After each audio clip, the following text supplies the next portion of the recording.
everybody, and welcome to Music Real Talk with Marbin. If you like what you're hearing, please subscribe.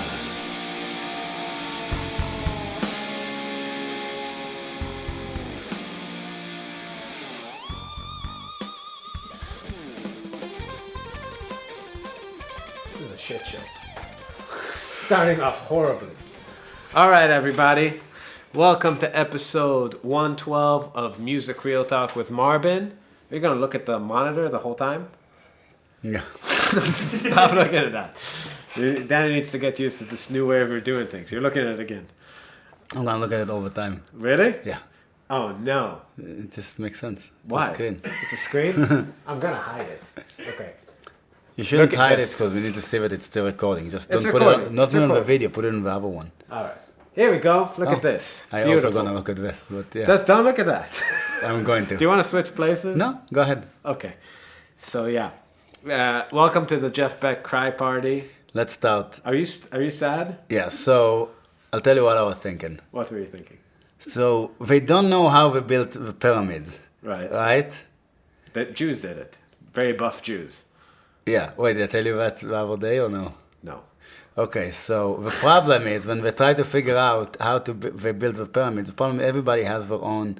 That's what happens in a lot of science today. That everybody has their own specialty, right? So they look at stuff from their own small prism, and they need a scientist like me to come and bring everything together. What did you how did you bring it together? So I don't know if you heard about this. Also, scientist. His name is LK. Okay. Liver King. Oh yeah. And I heard about apparently, I heard if you about that have scientist. if you have 9 ancestral tenants that our ancestors used to use to get super shredded, so that's what they did. All the Jews ate liver or super shredded. You had a bunch of Liver King Jews walking around in Egypt and just fucking throwing Destroying rocks shit, everywhere. just, like, lifting yeah, lifting boulders. them up. Yeah. So I can see that. mystery solved. All right. Well, How funny it is to imagine something like that, though. pretty funny. Yeah, all the Jews. Well- What happened? While you were busy thinking about ripped Jews, the rest of the world got the devastating news that Jeff Beck is no longer with us. And I was so devastated when I heard it that the first thing I did was call Nick and tell him to splice up every little video that I ever mentioned his name. Yeah. in- Or anybody named in- Jeff. to where I could maybe catch this oncoming wave of Googling. of social media traffic to in the name of his memory, really. No, but I will say this. I understand the opportunistic opportunity thing, or the opportunistic moment that happens when somebody passes, like Alan Holdsworth. There's like this huge spike in Google, and everybody wants to get some of that YouTube attention and Yeah. Facebook clicks and all the stuff that's coming. Somebody's gonna get him. You should get him. Big you know? other probably. Yeah, and No, you and- got it already, I'm guessing. he got it last night. I watched some of it. It was the most cringe thing I've ever seen. And a lot of it's like him showing a picture of himself listening to a Jeff Beck concert live. Like Oh. it's just Is he hot? nobody there is hot. In any case, I'll explain where I'm coming from. If you use this moment, acknowledge that you're an opportunist, which is fine. Maybe teach a little Jeff Beck thing, make a little cover, do a homage. That's okay. But what the fuck is up with cry parties? Like, why? I would say that nobody cares, but it's not true. I was looking at it yesterday. After it was up for 1 hour, there was 45,000 views and like a sea of comments on Rick Beato and Tim Pierce doing a live feed, just both crying. Oh, was he actually crying like with... They were like Chico bummed Ware? out. Yeah, well, bummed out, I can see. Yeah. Somebody that you like. He No, was but- crying when but Chico it was, Ware a cry, died. it was a cry party. That's what it was about. And like they kept like just name dropping themselves. Yeah, of course. And like, it's like in this video I did last month about Jeff Beck. It's just a month ago. He was totally healthy on my video, www.rickbeato/Jeff Beck. Nobody can impersonate Jeff Beck video. I just couldn't believe it. And it was the weirdest thing is that like you see these men old men, white hair, and they're talking about it as if they've never heard about like mortality before. Maybe I don't know what it's like to have music that blow your mind in real time. Like how old is Rick Beato?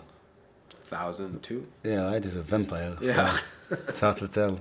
But no, I'm saying it's like if you are, now how old do you really think he is? Well, Pushing like 60? 60? Yeah, I think he's like an old-looking 50-something year old. Okay, so let's say 60?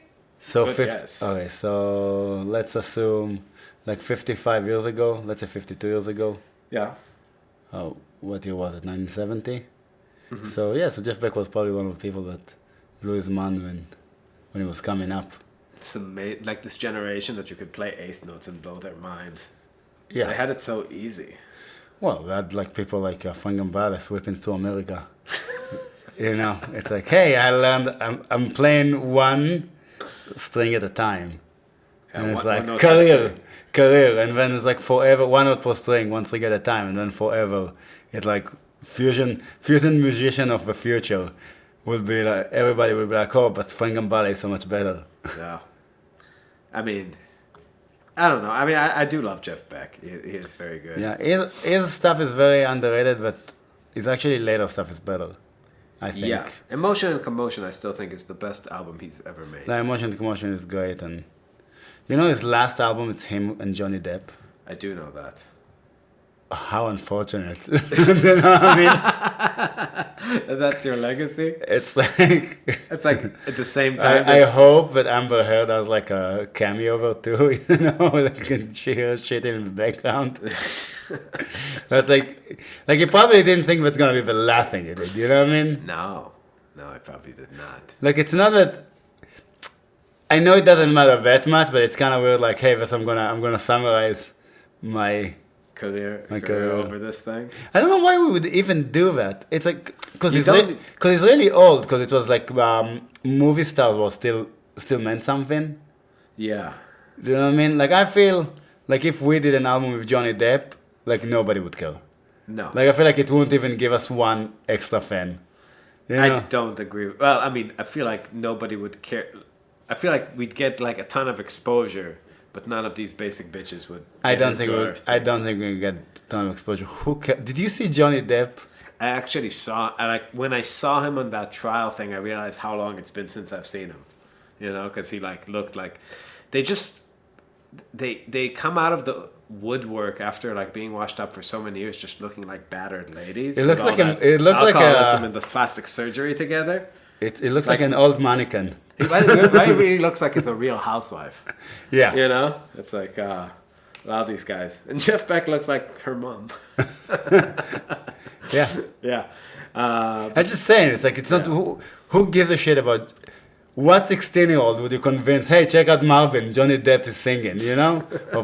Nobody. If they don't care, they shouldn't care. Yeah. It's so stupid. Well, actors really... They've had their day. Yeah, and I guess now it's TikTok influencer, so it's not better. Well, I mean, it's amazing. Like, Mr. Beast is like 1,000 times more famous than Johnny Depp. He should be, though. Yeah. Yeah. Yeah, he It's should. his day. He's riding the idiom of the day. Yeah, but it's like I'm saying, even a lot of random TikTokers who want to like rate me 1 to 10, those people are more famous now. Yeah. It's crazy. It's crazy. Yeah, I don't know. I feel like there are some actors that would really help us. If we could do something with like Walter White. I feel like we can make it work. Yeah. Walter What's White. his name? Brian something? Cranston. I feel like that would be a good fit. Like if we had to like... Would it though? It's hard for me to imagine. Like maybe NPR would write something. I don't know. Yeah. I don't see it. It's just a shame that this is the last one. That's all I'm saying. Yeah. Yeah, it's pretty bummer. A lot of those people, I always think like... I don't remember what I was thinking about. No, about how it fails. Like how easy it is to fail nowadays. No matter how much you did in your career. Yeah. Just because stuff shifted to a format that you're not famous in.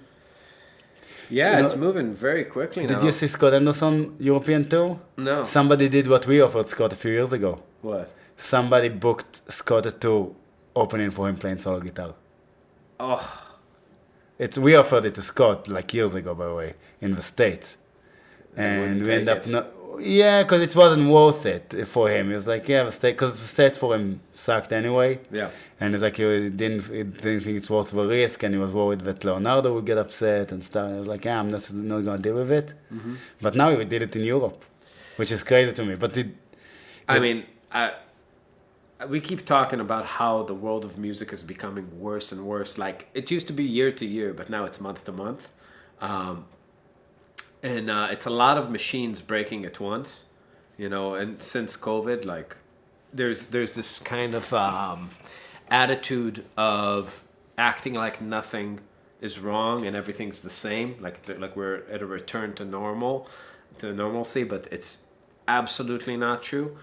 And like we just heard that our show next Monday is canceled in St. Louis because BB's Jazz Blues and Soup is closing. It's a great place. I mean, I was trying to explain to my wife, because I was pretty like shaken by it, and it took me a second to understand why.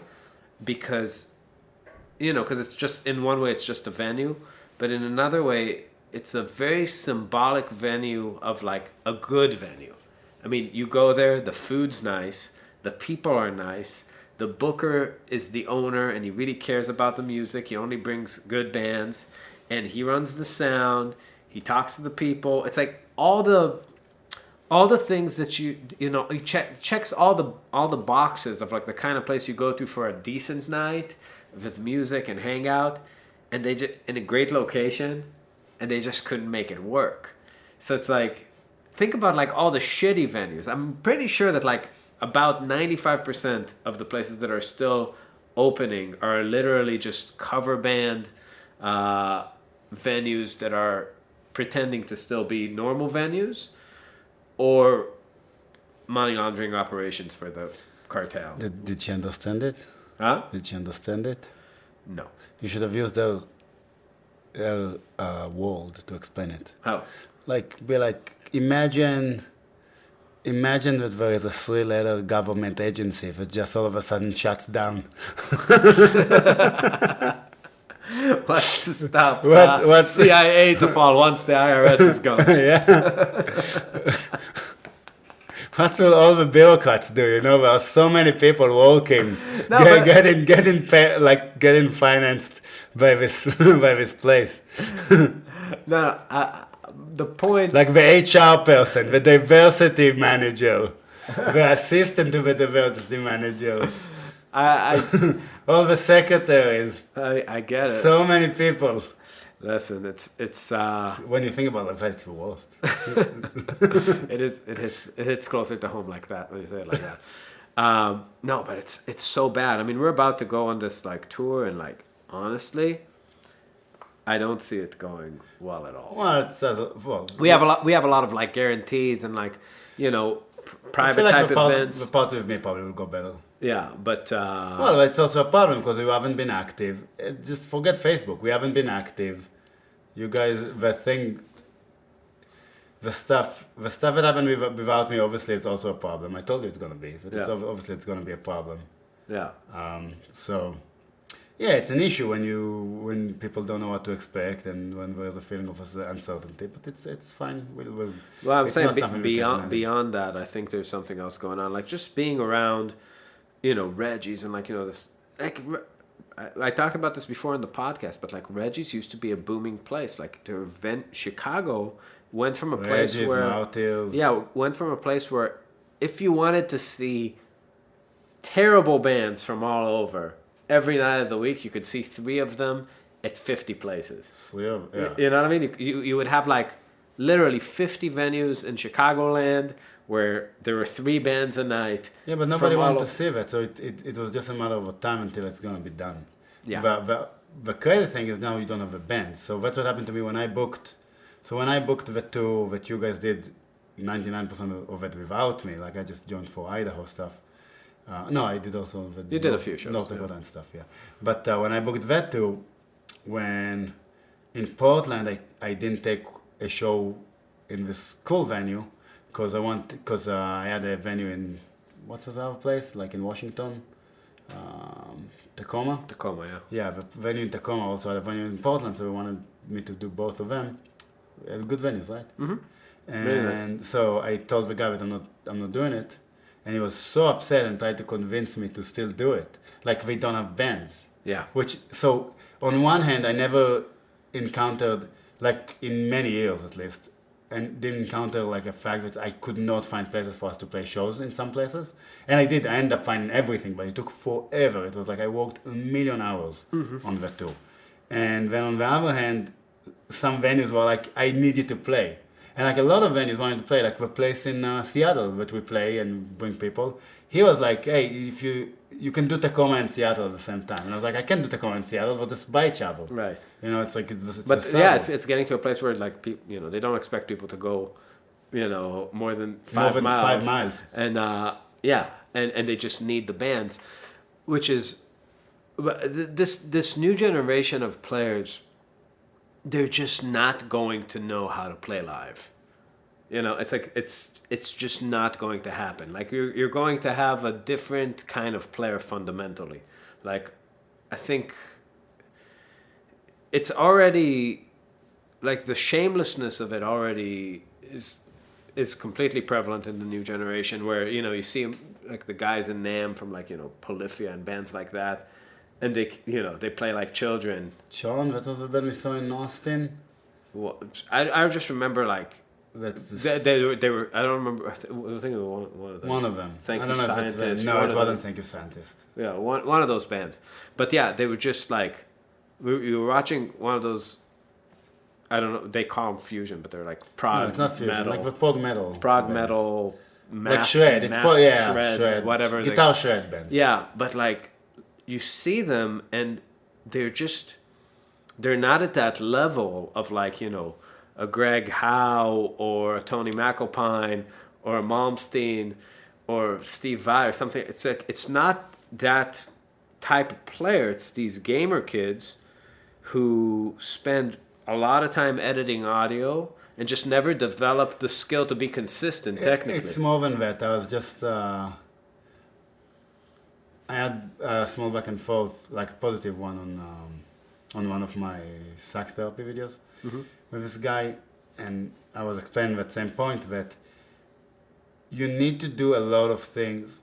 Like it's easier to learn. I was explaining to him how it's easier to learn 50 or 100 jazz songs than learning 5 jazz songs. 100%. And it's the same thing with those people. When they just know the few songs that were playing at the show and working on that show, it's not the same as somebody that, like the two of us, that just played 1,000,000 hours of music, and it doesn't, you don't need to work really on any specifics, because you fuck on the guitar from every angle, and so even for me, like this year is probably the least active I've been, in terms of live performance since we started, in over a decade. And I see that having so much more time at home playing and like, here with Nick making lessons, I start going down these paths, which are practice paths, meaning, and they're good. Like, I feel like we sort of developed this way of like organizing arpeggios on the guitar using like caged and like all this stuff, but like it's related to how I see the fretboard, but it isn't how I see the fretboard. Yeah. I don't understand how I see the fretboard. You know what I mean? Like you don't, when you develop a sense of actually playing music, there's a lot of mystery inside your own playing to you. You can pretend that you understand everything about what you're doing, but the fact is that, like, we are improvising, we are just going, like at a certain point, it's a pretty big epiphany when you realize, like, after like a lot of shows, that things are just going to happen the way they happen, and they just unfold in real time. And there is, there's no real freedom, there's just facility, right? And the more facility you have, the more free you are to maybe take a slightly different turn. And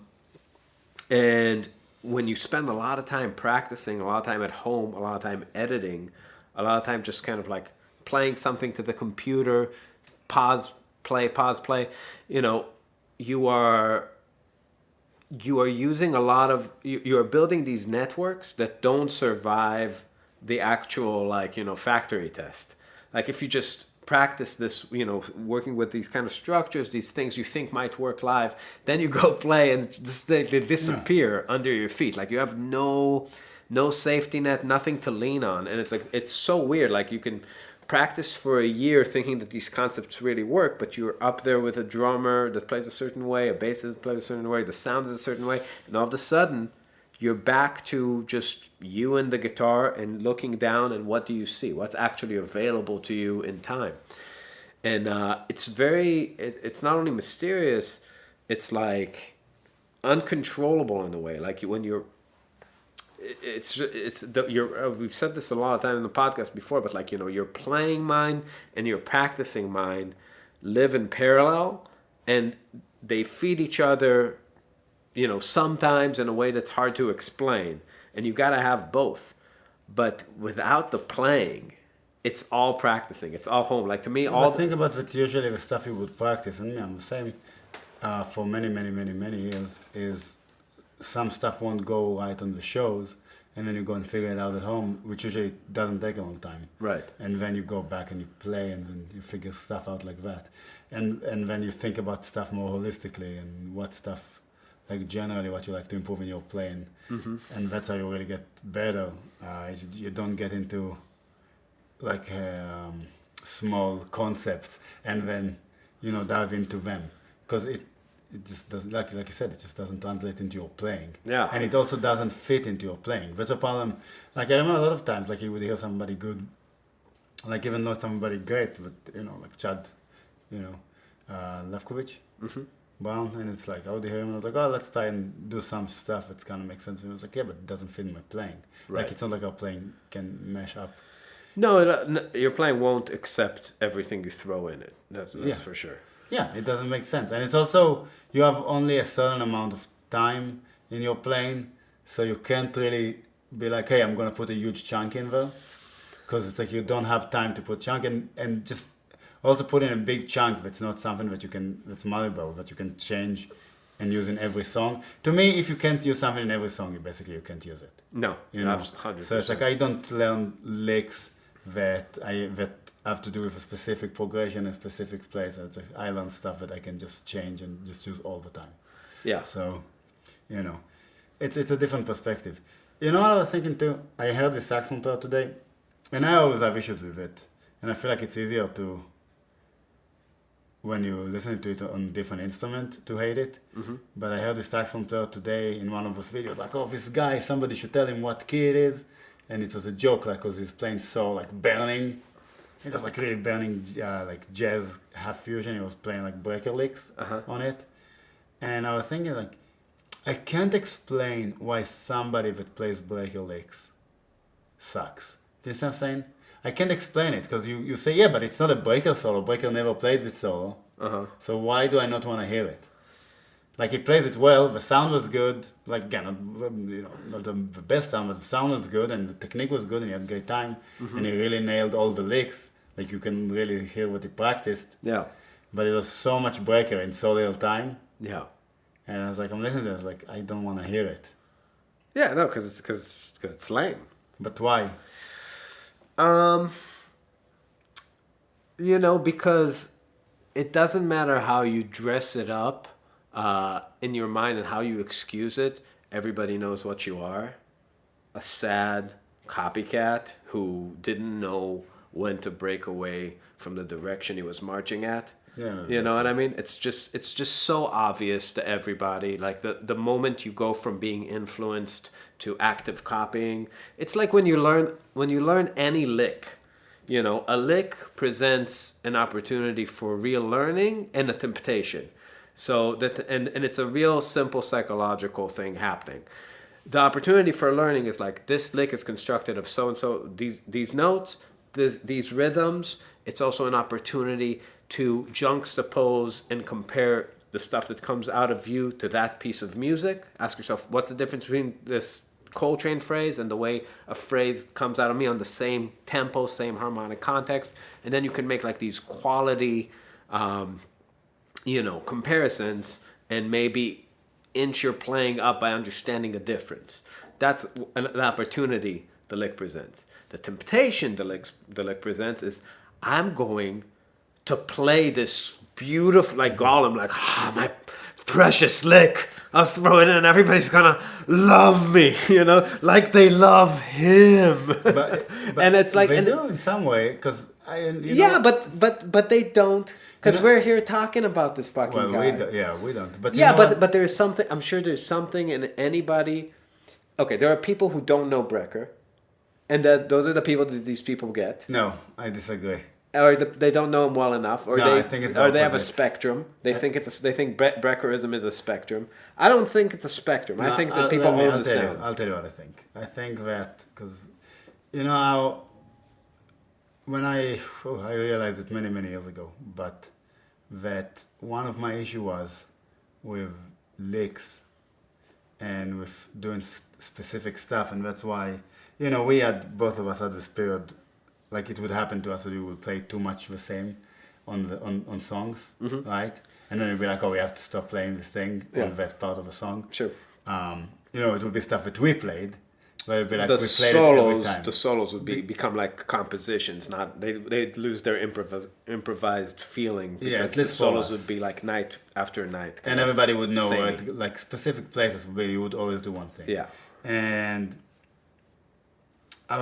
I remember the thing that I didn't like about it and that caused me to stop was that when you are worried about execution instead of the level of the idea, you're already losing. Yeah. Because even if I remember we did the show in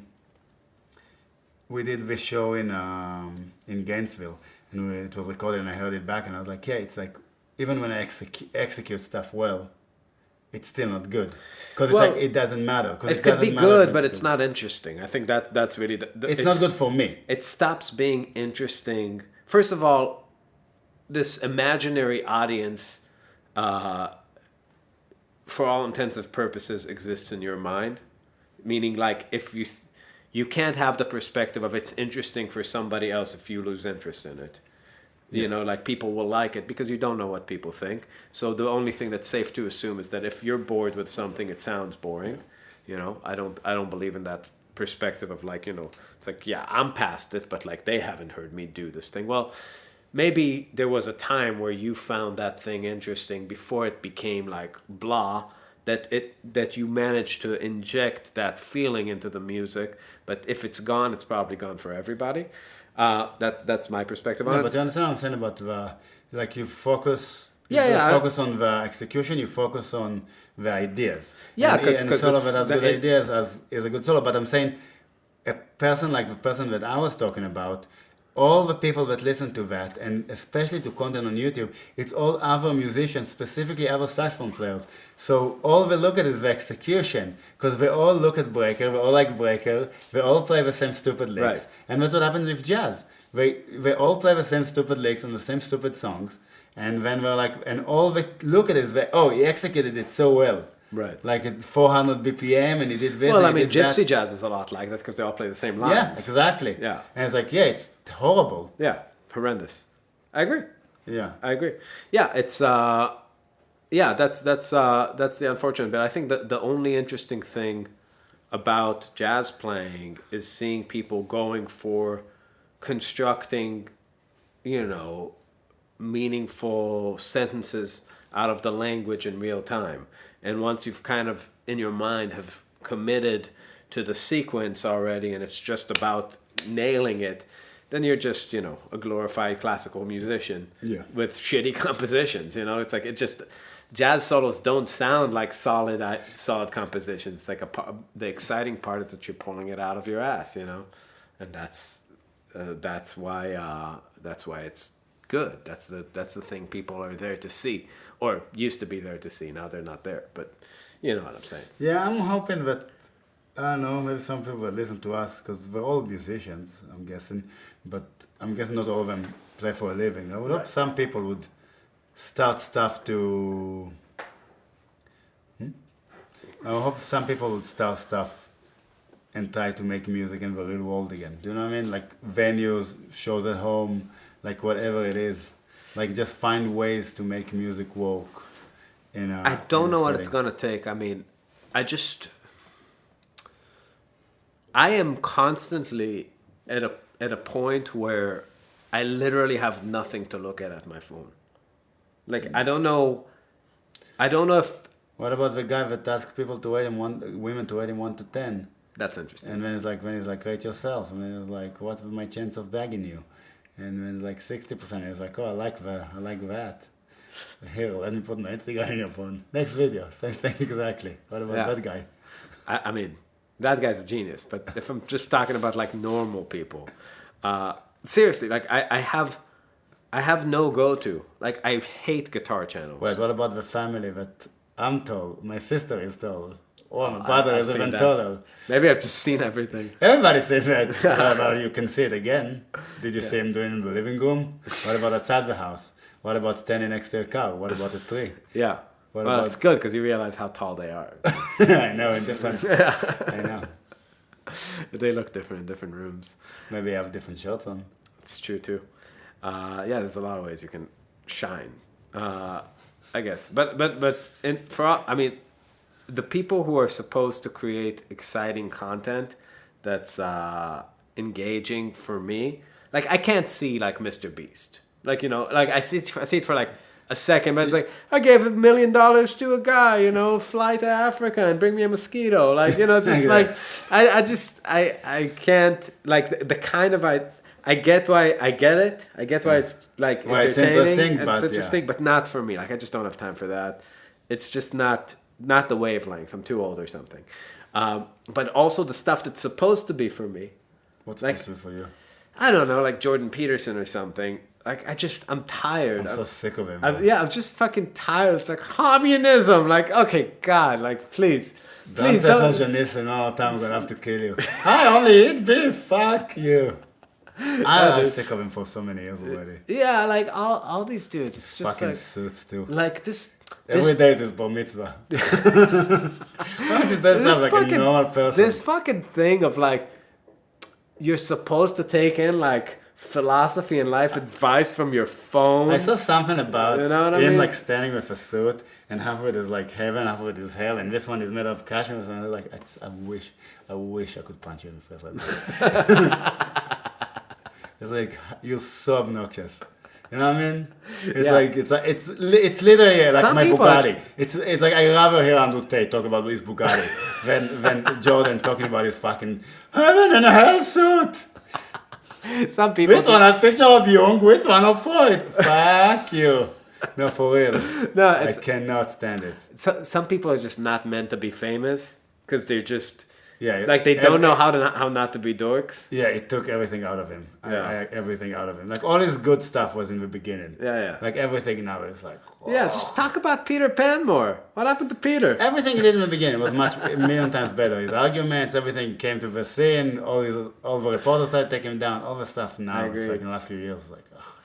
I agree. Dude, since I remember when I stopped listening to him, it was when he was on Rogan. I sent it to you immediately. It was Rogan and talked about how he didn't sleep for 30 days because of apple cider. Yeah. And I was like, dude. Apple cider of doom. That's great stuff. Yeah, I was like, dude, come on. I'm not listening to somebody.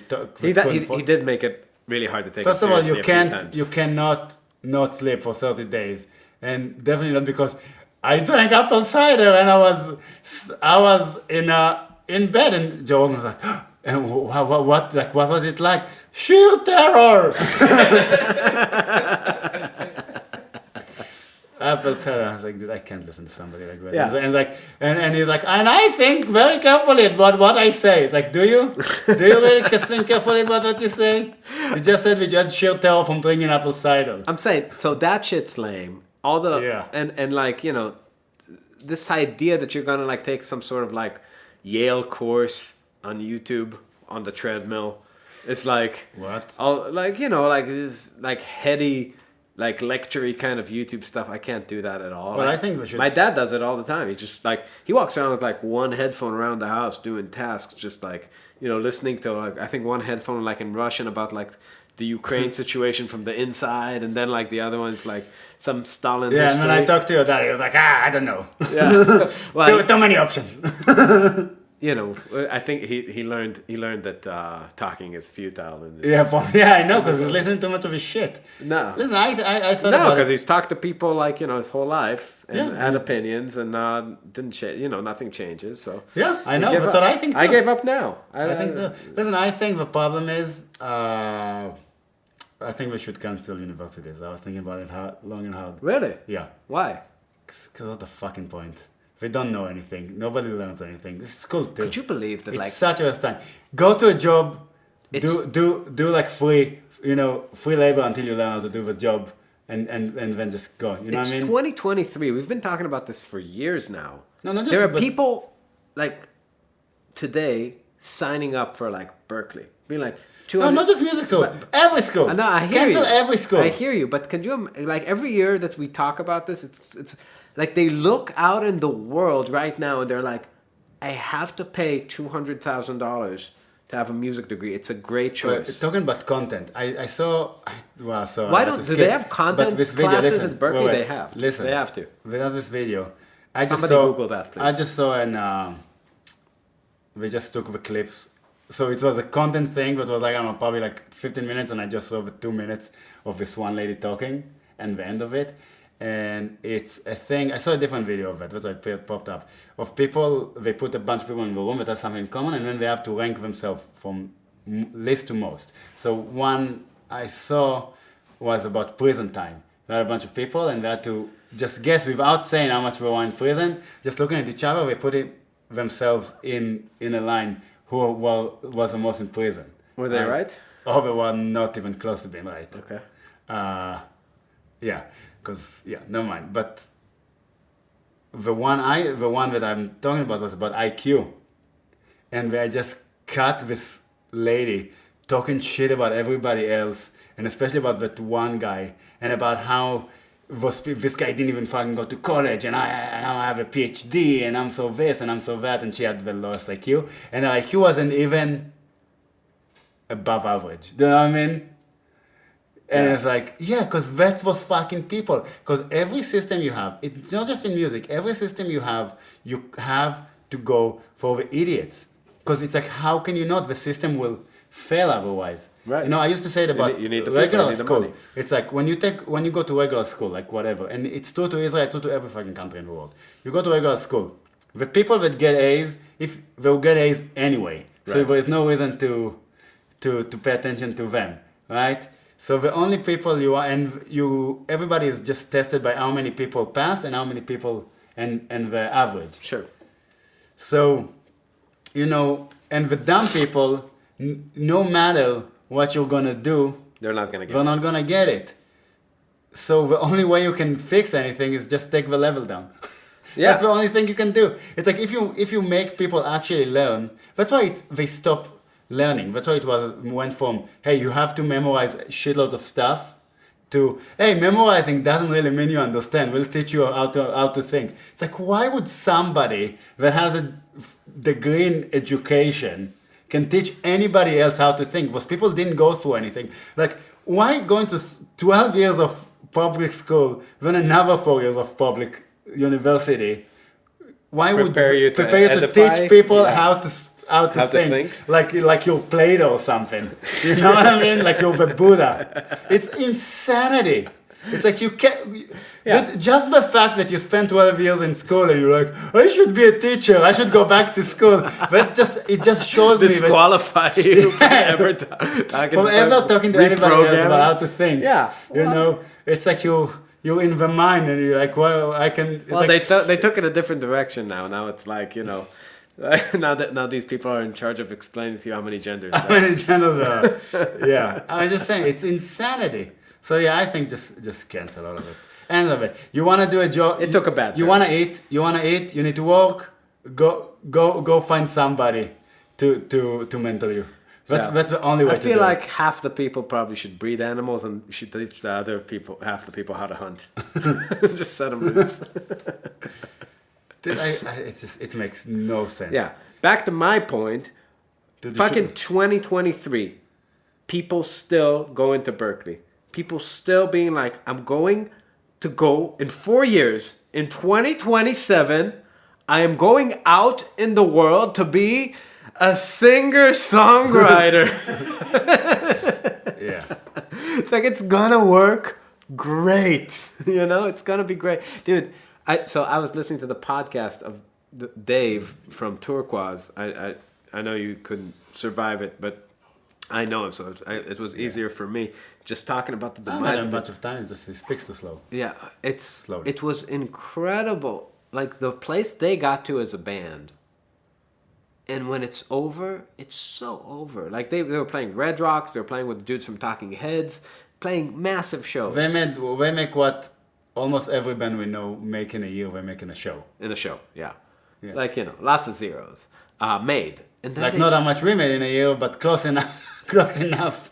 Dude, I just it's just so incredible that like even the most like they were the most successful band we knew personally. Yeah. Yeah, By a lot. by a lot, yeah. Like because really- we're after them. Yeah, they really broke through. And to this thing where it's like, you know, big agency, big management. Like the machine. Yeah, they're in the machine, they're doing well. We're in a machine and we didn't come from a machine. But it's like it's amazing how this pressure cooker of a band, like how when it blows, it's just like boom, it's over.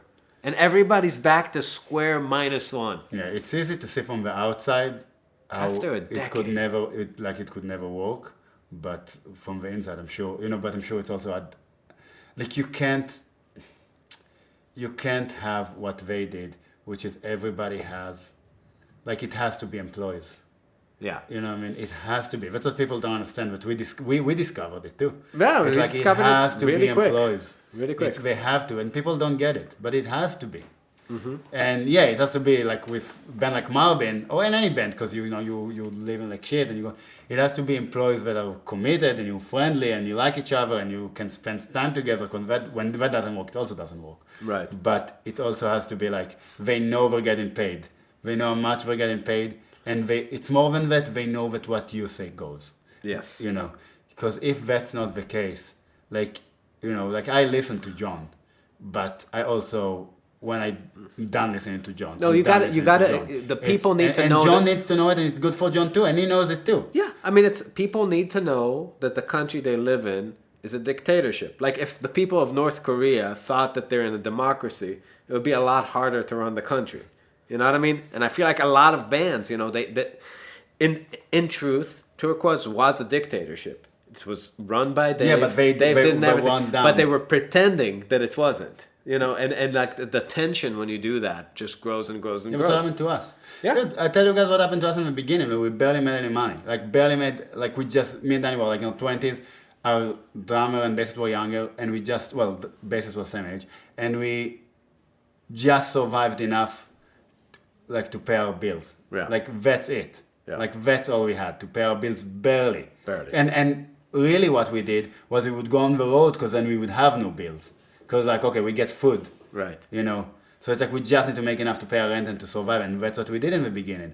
And me and Danny made no fucking money, and we gave our musicians more money. But then when we started to make a little bit more money, Yeah, right, and I'm their talking about eyes like broadened. I'm talking about like $200 a month. You know, not a month, a week. Yeah. Like $250 a month, $400 a month, a week, $200 a week, $400 a week, right? Yeah. That amount of money, which Right. is Nothing. Zero. which is nothing, right? And not even 400, right? And when we would count every penny. Like we would write out an Excel sheet and we would write to the penny how much gas was and how much we spent on everything, and we wouldn't eat, we wouldn't get coffee. No. Like we would save like crazy. But when we were doing a little bit better, their eyes opened up like, why aren't we getting more money? It's like, yeah, because me and Danny didn't get paid a dime until now. Yeah.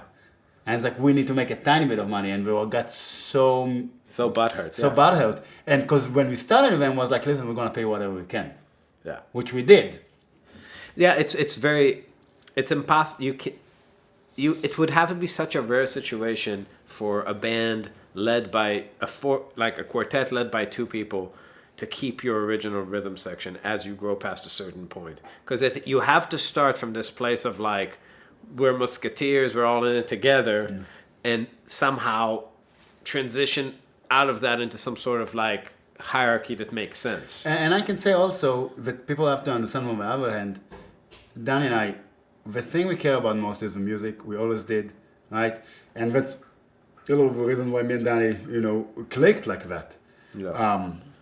And we have a really good way of working together, musically and not musically. But we cared so much about Marbin. It was all we cared about, and we still, like with everything that happened, we're figuring out ways to make it come back. Mm-hmm.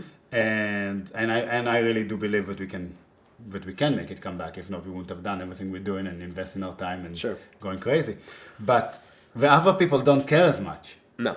It's like, dude, me and Danny care so much about how we sound, about how to make the show better, how to do everything. And other people, they just don't. Yeah. It's like they can... Like, I saw people just mess up the same stuff all the time, or their part doesn't really work. And we're like, yeah, that's fine. Like, they would do the minimum they can. Mm-hmm. Like, so they would put in the effort as far as, like, they're going on the road and living like shit and making no money, but they wouldn't put the effort of, like, their heart and soul would be into the music as the way our stuff is. So. It's tough. I mean, the biggest form of talent that exists in music is caring about how you sound. It doesn't matter if you have perfect pitch. It doesn't matter if you are technically gifted, if you can play real fast, if you're a great reader, or if you're a great composer.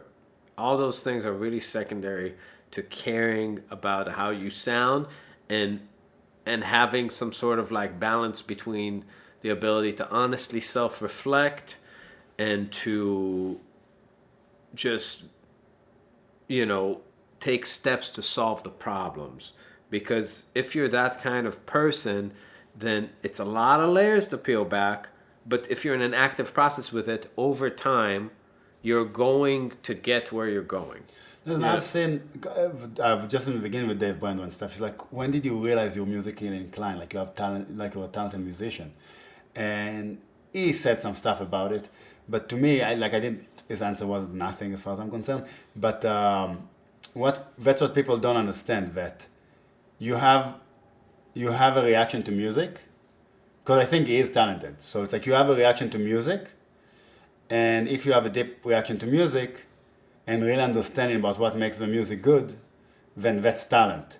And then a lot of people, they just start playing when they're in 4th grade. Just hang out. And then, they go to school, to band, and do all that stuff, and then, I'll need to go to college, I might as well go to music college. And play. It's just inertia. And those people should not be musicians just because it sucks to be a musician. Yeah. Like, it sucks unless you really like it, and when you have your life is fucking epic. On the live feed I was doing, I was just talking about, modelers and fractal and all this stuff, and it was like this life of being a musician is so hard. You gotta really maximize pleasure on stage. Like, if playing a 100-watt tube amp feels an amazing sort of way, or you can carry 50 pounds less and have a sound that's like 30% less enjoyable to play. It's not worth it. It's just not worth it. It's not good. Like, you really need to have the best time you can possibly have with those moments here on stage. I was talking to a bunch of people about that, you too. But because I went, like, you obviously it fucked up your life, but the blow up was in my life. What, your divorce? Yeah. Well, yeah, my divorce and everything that happened. I actually think it impacted me much more. Yeah. No, I'm not saying the impact. I'm saying where it started. Yeah. And I was talking to, I'm talking to people about it, and not about the divorce, but about the impact. And for my, I don't know what to call him, but my mom's husband, right? Uh-huh. He's a very it's called your stepfather. Yeah, but he's not, because they got married after I already lived here, right? So, yeah, but it's like, I didn't grow up with him, so I don't have a close relationship with Still him. your stepfather. Yeah, stepfather, but Yeah, I'm saying, okay. just so people understand Yeah. that it's not somebody that's like really I'm close to and I grew up with. That's the point. Right? I like him a lot. He helped me a lot in life already. But the point is like very conservative guy. Like as far as he's concerned, he doesn't like, he likes music. Because he's super impressed by us. Like when he sees us live, like he's not, Yeah, he's not listening to. But when he sees us live, when we saw us in the Yeah. shitty place, he was like his mind was blown. It's like how can you do it? Like you have to explain Yeah. to him. But he still doesn't think I should have been a musician. Right. And for him, my situation now is kind of vindicates it, right? Because I got really fucked and I had to scramble. But what he doesn't understand that I would never like if you give me like what would have been better use of my life to study computers 15 years ago and be a computer engineer and now have like $200,000 in the bank or being fucking broke and have the life I had. Dude, made the life I had so much Oh, dude, better. if I could do it all over again, I would just start playing guitar sooner. Yeah, I would do. I would not. I would make videos sooner. Yeah, I would maybe not. I was thinking about what you told me about the East Coast. Like, yeah, it's like maybe I would start. Like, I would do the same thing with touring, but from the East Coast. Right. Yeah. Yeah. Like minor adjustments. Yeah, no regrets there at all. Dude, our life was so epic so far. That's why we have to go back. Yeah. It's like, dude, we have to go back because it's so epic. Yeah, absolutely. It's like, no, but you could have had money. It's like, don't give a shit. Yeah, what did you do with money? Yeah. Yeah, 100%. Yeah, no, I have a little bit of a harder time because I just have a shitty memory. I just don't remember a lot of things that happened. So it's like when you remind me of stuff, I'm like, oh yeah, that was awesome. I did remember. You know what I remembered from the from the cry party. I remembered when we were invited to a cry party. So Nick, there's this. I hope she doesn't listen to the podcast. Wait, who? But okay, if you're listening, I'm sorry. But there's this lady who's like I'm just thinking about so many British things. Indian. Yes, I knew you were gonna say that. Or like, Oh my God, she might be listening. Her husband. sorry, but sorry, this is about to get real bad for you guys. Anyways, What should we? Oh, yeah, that's yeah. so bad. So we're Because we super do like nice. you. We do like you guys. All right, but so we show up. She like invites us after the day after the show to have like After food. showing Coeur d'Alene, dude, Coeur d'Alene is like one of the most Beautiful. Yeah. So to have some food in her house, she lives in a trailer with her husband, very thin guy, and we walk in. Everett's there. It's like Everett and Ben was on the road Ben, with us. yeah, and John, and we're all like walking into their like the kind of trailer, like strange neighborhood, Outside of Spokane? Or Yeah. in Spokane, yeah. right outside Spokane, and she's basically holding the food hostage for conversation. Like it's all cooked, but it's like not ready yet. Like, or she's not serving it yet. It's all like tucked away, and we're just like kind of standing there. And she starts talking to us first of all about Trump. She's like, and she has a British accent. She calls it the orange gibbon, the orange gibbon, the litter called Trump.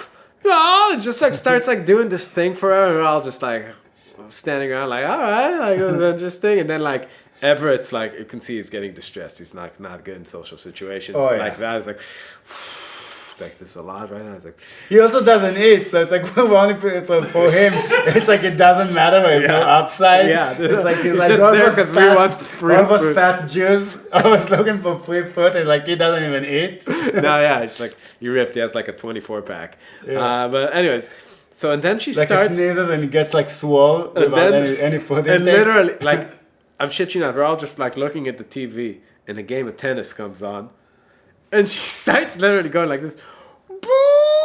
Boo-hoo! Boo-hoo! My father loved tennis. He loved tennis. And that's like went into this fucking monologue, like an actual cry party about how much her father loved tennis and kept weaving in how much Trump is an orange gibbon. And we were held like hostage so in there funny. for a long time. Yeah, it This was was. like 45 minutes of this before food was served. Very, very anxious times. Dude, that was so fun. That was good too. Yeah, that was fun. Dude, I love it. No, dude, I can't believe my stupid ex-wife couldn't wait until I'd done the Northwest tour with you guys. Dude, I love the Northwest. Dude, you know. I booked such cool places. That was such a bummer. Yeah, it was a good tour. it was already in this like weird post-apocalyptic COVID time, and a lot of the shows, like it worked out where some shows were excellent, Yeah, and then some were some really good, shows some were were really like weird. just weird breweries where. Well, I really wanted to, because I knew what happened with the tours before, so I was like, I'm going to get us money. And also some of these places just closed down, so there was no venues. So I was like hitting up those random bars and stuff, and I was Right. like, okay, and breweries, and I was like, okay, let's at least get money. Yeah. And there was money, so I was like, at least there was, let's do that in new markets, Right. you know. And you know what it's like, when we do stuff happens. Yeah. So, Let's talk about Jeff Beck for one more minute, and then let's go. Do you have any emotion when like celebrities die? Do you feel any sense of loss or mourning? no, that's kind of part of consumerism. I don't think that Jeff Beck is a part of consumerism, because, you know, it's like you made music that's... I mean, one of my definitely biggest influences and in guitar. Yeah, but In a you know, way. an influence is different than, like, you know, I didn't care when Leonard Cohen died or like Einstein, but it's like, yeah, I was settled. Yeah. Yeah. Well, that music meant a lot more to me too. Yeah, that's what I'm saying. It's like Jeff When, Beck a lot of times. I mean, like, when wellness stuff. Alan Holdsworth died, because we knew him personally, it Yeah, was that's really what I'm like, what saying. the fuck? But also, it was like, I Yeah, couldn't it was believe obvious. I couldn't believe he He didn't die survived before. it, I couldn't yeah. believe he made it through 2012. Yeah, like, we that didn't think tour, it's gonna happen. That tour, he showed up in our room with like yellow eyes. It's like, can you take me to the liquor store? It's like, it's 5 a.m. in rural Pennsylvania. Let's find one. Like, yeah, like drinking like bottles of tequila in the back of vodka. Yeah, it's, yeah, obviously. Yeah. But, yeah, it was less of a surprise. But yeah, there was more and more. I mean, it's just, I just don't know these fuckers, you know? So it's just Yeah, but hard you for know, me. when Like, you have- obviously, it's sad for the family. I get that. But like this dance, this thing on the internet, it's How just long are we so going fucking already? gross. We need to go. We should wrap this up. wait, I have, well, I guess I had a lot more thoughts What are your about other stuff. final But, thoughts? Are you gonna go back to rip Jews building pyramids? No. Cows with accents? No, I have new thoughts all the time about stuff. You didn't hear about this. The question is You like did a thought. if cows in different countries have different accents. We didn't Like a know. Japanese cow? Woo.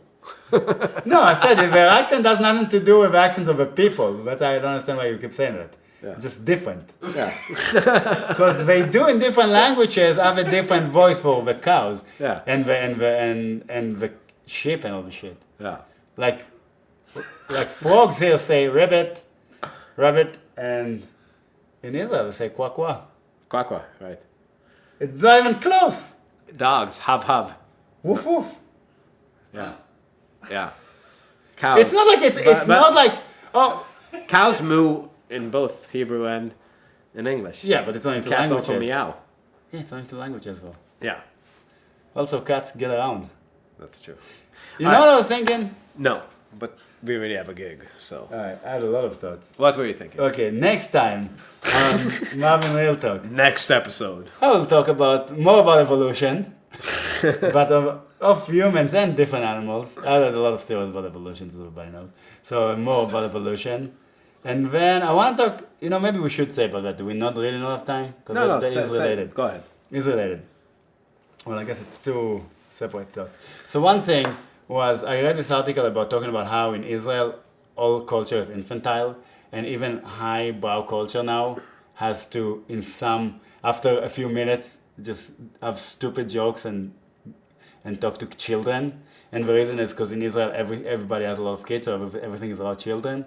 But I was thinking about it, that this is one of the reasons why the culture is dead here, because there are no children, but there is also no culture for adults. No. So the only culture they have is stupid shit like Star Wars and I still remember. and fantasy and shit like that. I've mentioned this For 1,000 grandchildren. times, but like the vision I have of like, it's kind of like we're about to go to the Four Seasons to play a gig of trashy rich people, of people on the yacht drinking Bud Light, of like, people in a fucking private jet listening to hip hop, like just this total disconnect from being extremely successful and wealthy from high culture that was not a part of any. Like Andrew Tate talks about all the time, like he doesn't read books because Yeah. it's too slow, and he doesn't listen to music. Right.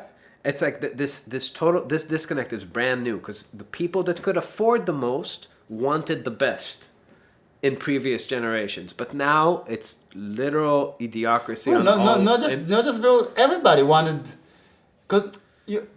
Aim That's the another highest. thing I say a lot. It's also you're bored a lot, so you need to figure out a lot of stuff to do while you're bored. And eventually, when you drink a lot of wine, you eventually don't want to drink more wine. Right. It's like it's happened with the food here. Everybody eats out, so now the restaurants are better and the coffee is better. Right. But nobody listens to music in a substantial and interesting way. Right. Not as bad.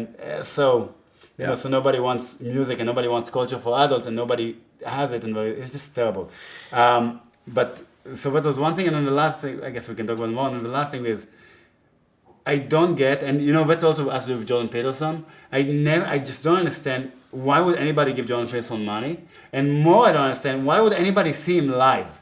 Oh, Like him, or I don't know, somebody from the Young Turks or Ben Shapiro. It's like, what would ever make me go to see that fucker live? I would never see him live. Do you understand what I'm saying? 100%. I don't understand it. And when it's too for music, They don't understand it either. That's why they all lose their mind.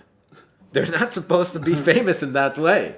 You know what I mean? That's why he made that but also suit. Adam Neely. It's like, why would somebody talking about music theory is racist would make you want to go see him play a show? That's No, what I'm it doesn't saying. make any sense. Why is it connected?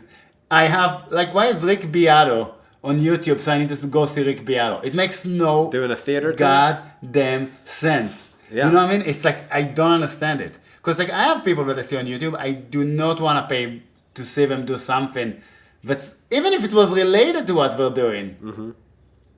Even if it was, hey, come see me do what you see on YouTube It's live, not- I still don't want to do it. there is something magnetizing about Django Reinhardt or Louis Armstrong or Like, I would wanna see Charlie them Parker, live. because it's like, could you imagine that sound coming out of a human being? In front of like you. a human being making those choices in Yeah, front like of comedy you? is different. Like somebody that Exactly. just stand comedian. Like if you see something which is 100%. just like a representation of exactly what they do, but it will be much better live. Yeah, then I would want to see it. Yeah. But like the thing of like, again, music theory is racist, or like the level why Jacko didn't really improvise make me want to go see that fucker play like weird like trip hop. Like what? Why?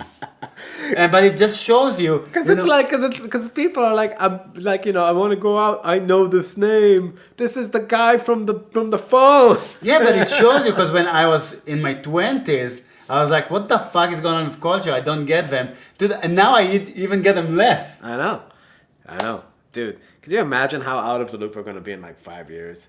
It's incredible. Or 5 days, yeah. It's all just sailing farther and farther away. We're like the Eskimo Elvis It's that like got the kicked scene off. with, like, of like, I don't remember which movie it is, but there's the scene of Tom Cruise running from a huge, like, Yeah. I don't know, not a flood, like Yeah. catastrophe. It's like The day after tomorrow or something.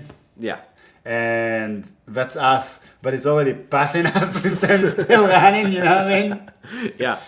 No, we're Like when we we're rough. started running, it was too late. Oh, It yeah. was like the zombie beat us, and we just our life is like the first 48 hours, and we were just running from the zombies, but we already got bitten Yeah. before the movie started. It's 100% true. All right, on that optimistic note, we got a gig, we got to go. We'll see you for the next episode. Bye-bye.